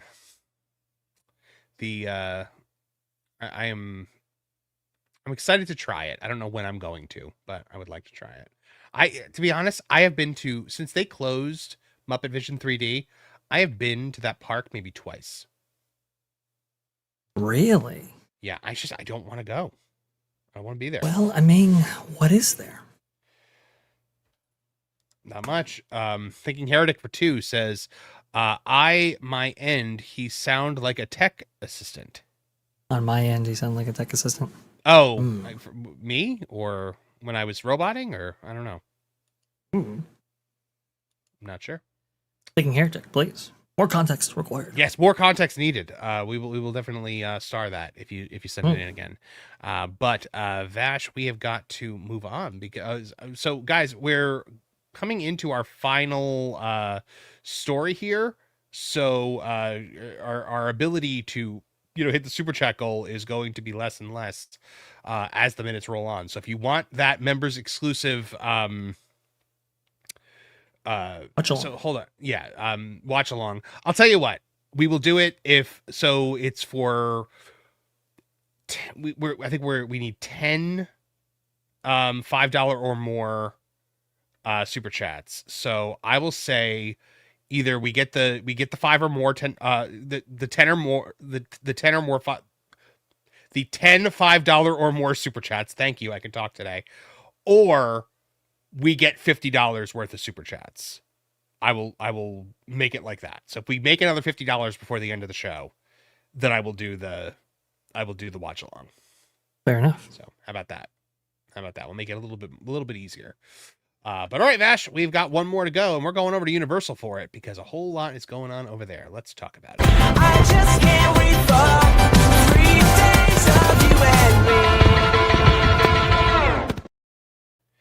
Okay, the lost continent is not long for this world, soon to be lost over there at Universal's Islands of Adventure. It looks like another major part of the lost continent that remains is going to be there not much longer, closing possibly this week. Let's talk about it today on That Park Place. Vash, the Mystic Fountain is rumored to be closing this week over at Islands of Adventure. We have the story here on thatparkplace.com, written by the one and only Cham Lee. Says rumors about the Mystic Fountain possibly closing this week continue to spread at Universal Islands of Adventure, although Universal Orlando has not confirmed the reported closure date. Annual pass holder groups and cast have shared the rumor. Several theme park news outlets have also reported the attraction may close as early as May the 15th. The Mystic Fountain sits inside Sinbad's Bazaar in the Lost Continent section of Islands of Adventure. Guests can speak with the fountain, with a cast member responding from a backstage spot. The fountain will also occasionally spray water near guests. So let's take a look at what it looks like. Here it is. Maybe. A cool feature. It is. It's one of the cooler, like, interactive features that they have. Look at this guy. Is he a wizard? Come on. Please play it. One,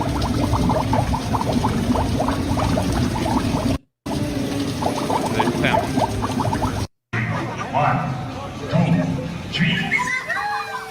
Look at that. That's so cool. Fantastic. And it's talking to him. Now I'm exhausted. Hello, family. Are you visiting me from the UK? From the UK. Visiting from the UK, like that's tremendous. So I will tell you, one time we were in with Geeks and Gamers. I believe Valiant has this on video. We were in the Lost Continent, and I guess the fountain knew Jay. Oh, really? Yeah. So the fountain knew all of us, and it started like calling out to like it said like to Jeremy, it's like ready for another video, and like it started like making like actual references. It insulted Beardo. It said, "I'm standing over by the garbage can because I don't think it knows me, right?" And it goes, "Hey Marvin, you ghosted me. Pro said you were going to return my email." So like the amazing. The fountain knew everyone. It talked to Krista. Like it was so funny. That is really cool, man. I'm surprised Valiant never shared that video of it, because I believe he's the one that had the video on it. But yeah, we gotta get in touch with VR. Yeah, it was a lot of fun, man. That was a good day. But again, it's it's going away. It's the Lost Continent redevelopment is continuing. Reports about the possible Mystic Fountain closing surface shortly after Universal Orlando announced redevelopment plans for the Lost Continent area. The company confirmed the area will close in phases to make room for a new, not revealed as of yet themed land. Now, Vash, let's talk about that for a minute, because a lot of theories on what's going to go in here. Now, the one theory that everybody had originally was that this was going to be the place for Hyrule, for The Legend of Zelda, and it would be a cool spot for that. It is a large area, but from what we have heard, it's not going to be Legend of Zelda as much as we might want it to be. We're hearing that Nintendo would rather that area be moved over to Epic Universe, right? To be part of Super Nintendo World. That's what you've heard as well, right?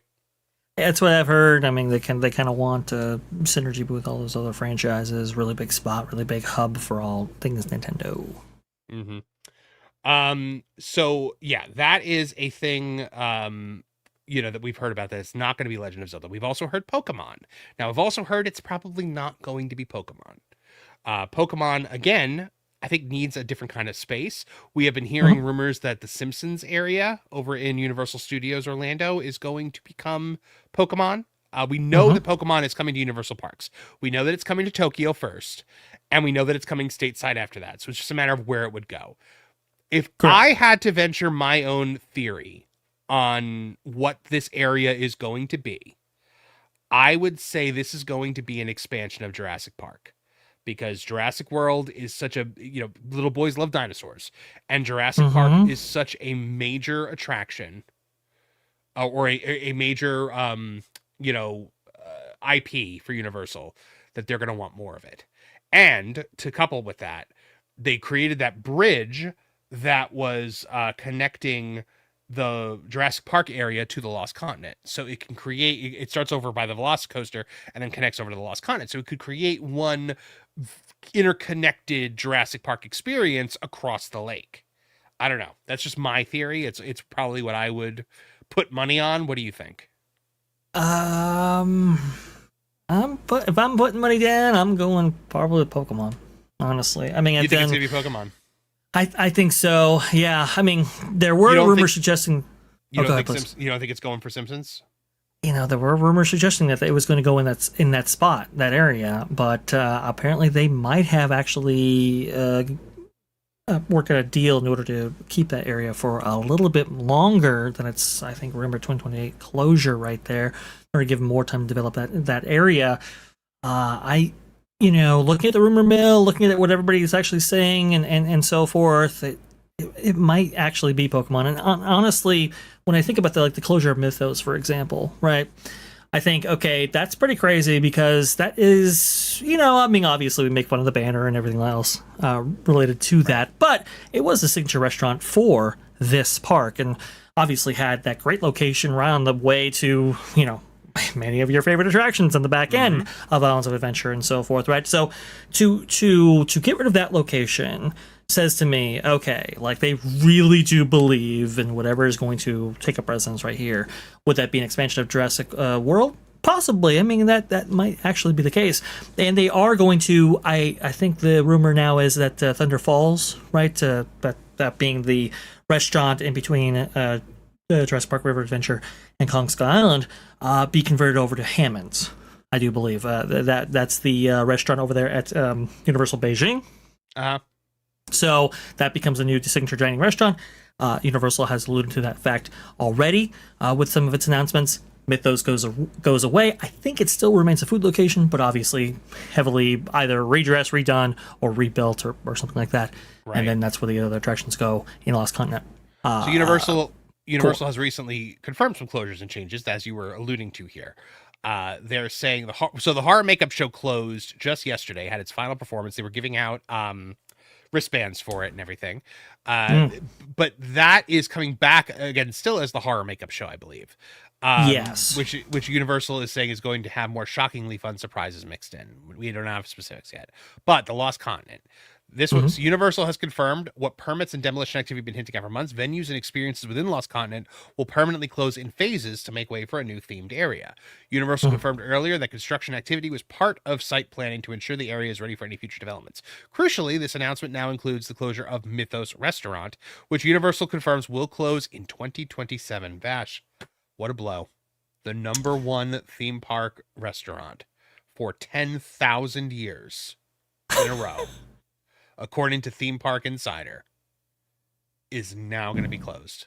I believe, Marvin, that no matter what actually went into Lost Continent, that Mythos would still be around. And I think if you're looking at maybe the inclusion of Zelda, maybe they could have incorporated that a little bit better than maybe some kind of distant theme, whether it be Jurassic World in your case, Pokemon. I've also heard talk of One Piece and so forth. Maybe that doesn't integrate as cleanly as maybe Legends of Zelda, which is sad to see because, well, obviously, okay, if we want to make this an immersive land, then something has to go. But that leads me to believe, Marvin, that whatever's going on in this space, they really do think, hey, it is worth getting rid of this. So that's why I'm like, okay, what rumors in terms of possible franchises suggest that would be the case? You be the judge. Absolutely. Yeah. So are you going to miss the Lost Continent, you think? I am actually, because it's just this. It was the last. It was the last original IP, right? It was the last thing that wasn't right. Yeah. So sorry, you say it's synonymous with. Well, it's synonymous with that kind of ambitious mindset in 1998, where it was like, okay, let's go ahead and do these immersive lands. We don't have all these crazy mix of franchises. Let's go ahead and develop one. Let's go ahead and incorporate one, right? And like you said, Marvin, completely original, completely unique.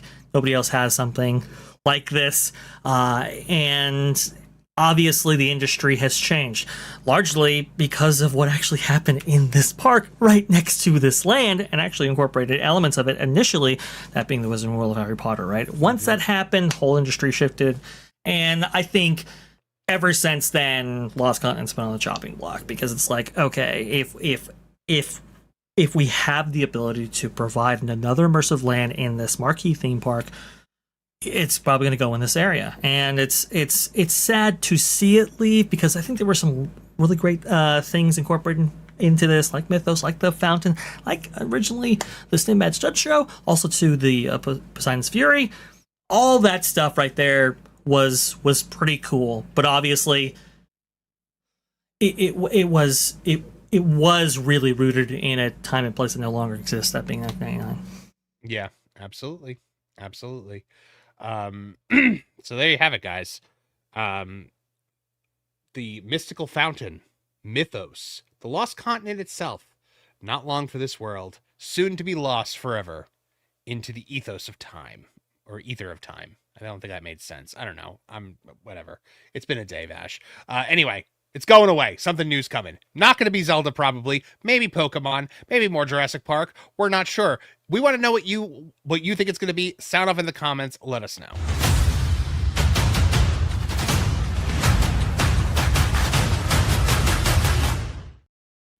Vash, we've done it. Rosita Klein for $50, hitting the goal. Fantastic. I am known as the Super Chat Queen in other YouTube channels because I support what I like. Yes, I like that park place. We like you too, Rosita. And honestly, now that we know that, we hope that you'll check out the M4 Empire and Vash Sky Parkcasts as well. And maybe like those channels. My channel and Vash's channel. But yes, thank you so very much, man. That means we are going to have that member exclusive watch party later this week. And we need to play some... we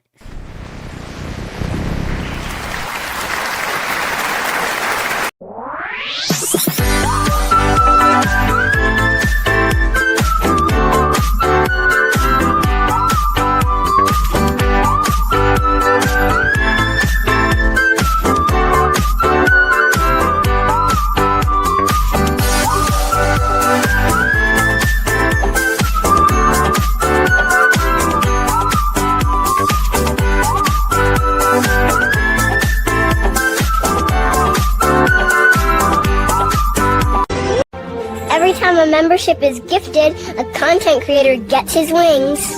Is that gendered language? We're not at Magic Kingdom, Dad. I like that one a lot. But thank you very much, Rosita. Really, really appreciate it. Hey, she's never had a butterbeer, actually. What? It's like, how would you describe it? I guess like butterscotch, like almost like. Yeah, but like awesomeness, butterscotch awesomeness in a cup right there is how. What's your favorite variation of the butterbeer though? Because like there are many different versions of it. Frozen for sure. I I'm not a frozen guy. Not a frozen guy. Don't really like the frozen. I typically will get it normal if it's the summer, but if it's even a little bit cold out, I'm going with hot butterbeer. Number one, hot is the way butterbeer is supposed to be served in the Harry Potter books. Very true. They heat them up. That has always been the thing. But I had the hot butterbeer for the first time at Epic Universe recently when I sat down for breakfast in the Harry Potter area. And I took one sip of that hot butterbeer, and this is all on video over on Park Hoppin', and I was just like, dang, like that is really good. Like it was a revelation when hot. I really, really enjoyed it. Just hits, right? Now, Marvin, you have big compliments for the butterbeer crepes over there at Epic Universe, right? Huge compliment for the crepe. The crepe is wonderful. You cannot not get the crepe. The crepe is like $20, so it's better if you're sharing it with people. But yes, the crepe is wonderful. The soft serve ice cream is wonderful. The fudge is wonderful. There's so many variations of butterbeer. They even, during butterbeer season, which I believe is still going on currently, they had like a clotted cream butterbeer. It came in this little jar, and that was really, really good. And there's a butterbeer candy bar that that Tom F showed me that they sell in the gift shops, and that's really good. Really? I had no idea there was a candy bar. Wow. I mean, look, it just tells you when you have an amazing product, if people really, really like it, you can have endless variants of it and create even more of a revenue stream than you originally anticipated. And that's super, super cool. I will say, Galaxy's Edge, they just recently got rid of green milk from their menu. So, not having the same success there. Yeah, they sure did. Bruce Newhouse, remember for 5 months, is alcoholic butterbeer made with real bears. That was not an ingredient that I was anticipating, but apparently it's made with real bears. But yeah, the butterbeer fudge is so good, dude. Have you ever had the fudge? I have not. I've had like the pudding and a couple of other things, but the fudge, really. There's so many fudge shops, and they all have the butterbeer one, and it's really, really good. Really? Yeah. They make such amazing things with the butterbeer flavor. Apparently, like, it was really painstakingly done with J.K. Rowling to sign off on exactly what the butterbeer was supposed to taste like and how it ultimately came out. They also, apparently the other thing that was very painstaking that Universal developed specifically for the theme parks was the Duff beer in the Simpsons area. You can get over at Moe's or at Duff Gardens. Yeah, that is actually brewed locally, I believe, in Florida, and it is its own special thing. It's the only place you can get. I mean, it kind of just tastes like, Miller Lite, but it's like you finally get to know what Duff beer tastes like. Yeah. No, honestly, the food program has definitely been pushed into overdrive, not just within Universal, but within Disney as well, based on the success of butterbeer, right? And yeah, you're exactly right, Marvin. They had, I think, hundreds of concoctions, whittled it down to 13, then whittled that down to 3, had J.K. Rowling actually approve the final one right there, and that's the version that we actually got. And honestly, I mean, Disney's been trying to make a butterbeer killer for forever. Yeah. LeFou's brew didn't exactly do it, huh? No. No, not nearly as successful. Not nearly as popular. And the stat that I used to give out when it came to the success of butterbeer was that Universal has sold the butterbeer necessary to fill Rivers of America. I can't really put that forward anymore. Well, we could use it to refill the Rivers of America. Butterbeer Rivers of America, fantastic. Well, technically it would be like a Rivers of UK at that point, but I was thinking that as soon as it came into my mouth. You're exactly right there, Marvin. But hey, maybe we needed our British brethren from across the pond to refill Rivers of America. 100%. 100%. All right, guys, that's all the stories we have for today. It has been a fun-filled adventure with you all. Vash, you've got the Vash Sky Parkcast coming up immediately, and we are going to be sending all of you guys, we are going to be teleporting you magically to the Vash Sky Parkcast once this stream ends. So you'll be heading right over there to join Vash and his crew. What do you got going on today? What are you guys talking about? I believe Vash is frozen. I think I don't know. Is Vash frozen or am I frozen? Chat, tell me if I'm frozen or if Vash is frozen. What's going on?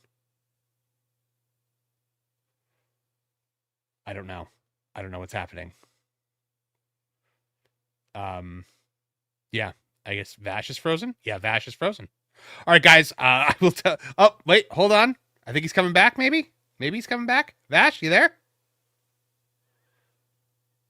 Guys, the Vash Sky Parkcast has got a lot of really good things coming up today, and you should all check it out because my good friend here is frozen, and now he's gone. Also, please make sure to check out the M4 Empire. That's my channel. We will be streaming live tomorrow night at 8 p.m. Eastern Standard Time for the M4 cast, and there he is. Sorry about that. I do apologize, Marvin. I don't know what happened. What do you got? But I'm back. Okay. What do you got coming up on the show?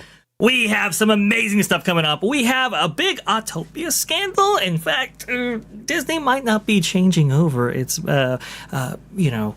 motors for its Autopia at Disneyland out of the kindness of their heart or for clean energy. No, they might be being forced to, which is very, very interesting right there. We have obviously some more information. Right. And that's also why maybe it's not coming to the Spartan Speedway anytime soon. Jeff Valley, very interesting stuff going on with him. We're going to go ahead and maybe do some predictions on who we actually think will replace this role right here. So crucial, so important, and go over the history of that noteworthy executive right there.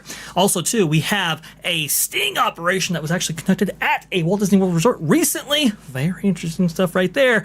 Cast members, sometimes they have to play defense for some of those walk-around characters right there. We have a right dispatch permit, a whole lot more. Please come on over to the Vashkai Park cast, where we will break down all these stories and more. Marvin, thank you for giving me the opportunity. Thank you, my friend. Like I said, guys, the M4 Empire, my channel, check it out tomorrow morning. The Real Life Fake Wizard and I are going to be live at 9:30 a.m. For Culture Crossfire, where we're going to be talking about a whole bunch of things. I'm sure we're going to be talking a lot about the Odyssey, because that has just been absolute terror. Christopher Nolan just torpedoing his legacy. Also, tomorrow night on the M4 Empire, we have the M4 Cast, which is our live stream pop culture show that you guys could hopefully all come tune into 8 p.m. Eastern Standard Time. So big day tomorrow over on the M4 Empire. Guys, thank you very, very much for tuning in today. We appreciate you. We love you. We hear you. We speak your name. We'll see you back on Friday at 12 noon for the return of M-Jam, Extra Magic with Jonas and Marv. Until then, guys, we hope that you'll subscribe to That Park Place for all the news that should be fun.